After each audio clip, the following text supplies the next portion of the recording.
Before welcoming our founder, Ishmael Reed, to the stage, I want to say a few words about Nick Turse, who received the American Book Award this year for Tomorrow's Battlefield, U.S. Proxy Wars and Secret Ops in Africa.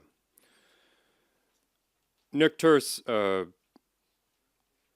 was unable to be here today. He is hard at work. We regard his efforts as a journalist to be heroic.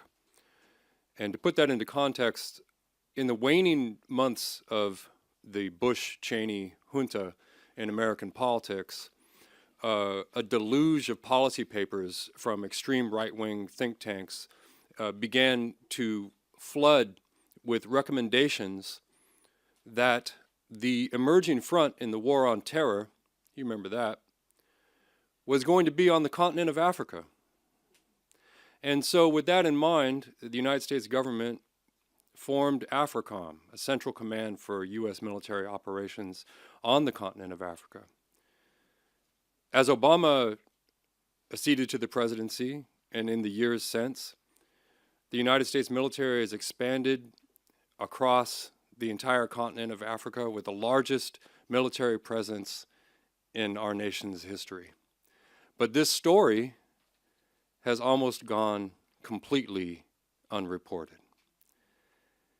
You can search through the database of the papers of record, and you will find nary a peep about anything having to do with military operations on the continent of Africa. But again, to be clear, it's the largest military presence that we have going. In fact, recently the so-called war on ISIL, or ISIS, which the Department of Defense calls inherent resolve, pick up on that. Their website says that we spend $12.9 million a day fighting just that campaign. That's the DOD, that's their number, right? They say that we spend $174 million a day in Afghanistan. That's the above ground numbers. It doesn't have to do with the secret operations that only Dianne Feinstein could sign off at the Senate Intelligence Committee. This is the overground number, right? But despite all this, there has been almost zero attention other than the work of Nick Turse on this issue. And so I want to congratulate Nick Turse, but I also want to urge upon you to look into this, to find out what this is about.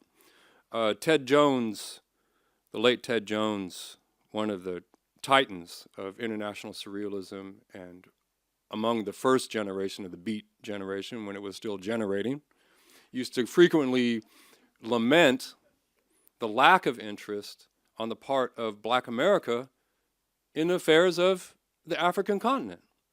Further, in the last year or so of Malcolm X's life, he made it his principal point that the struggle of African Americans within the borders of the United States would not be addressed unless it was elevated to an issue of international human rights, and that this would be achieved through alignment with the struggle that was taking place on the African continent, okay? Martin Luther King, at the end of his life, was also advocating a similar program.